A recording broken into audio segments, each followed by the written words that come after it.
Conte a história. Conte a história do louro.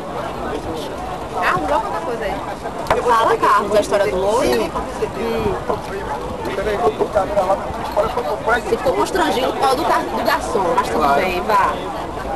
Socialize para todo o Brasil. Conta pra você que a gente vai fazer a mesma coisa aqui, né? Vá, você que a gente Conta uma história dessa. Sim, foi assim. Eu cheguei elas duas foram primeiro, eu cheguei depois. Não me importa. Foram primeiro, elas duas que eu falo, Patrícia e Ah, Aline. tá, sim, desculpa. Aí tá, eu cheguei lá, ela tinha chegado meia hora depois da hora que eu cheguei. Antes, quer dizer, de mim. E eu pedi água de coco pra menina.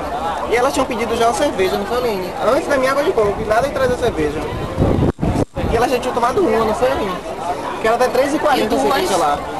Aí tá, o rapaz trouxe minha água de coco e não trouxe a cerveja dela. Isso demorou um tempão, e nada de dar cerveja, nada de cerveja. Nem ela dizer que tem o que não tem. Pegaram e foram embora, deixaram a sandália. Aí depois voltou, eu pegar a sandália. Saiu de Pior, eu pegar. tô pedindo.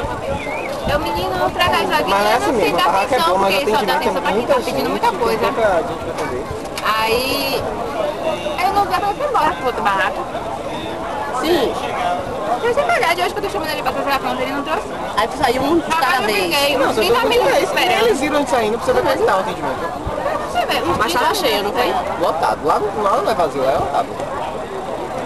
Tá vendo? Cerveja, dá Bonito, a cara de vocês. Tá pedindo muita coisa. Né? Tudo o que? Cambada de caloteiro. Tá chegando. Né, caloteiros? Olha o queijinho ali, seu famoso queijinho lá, deu logo grito, vá.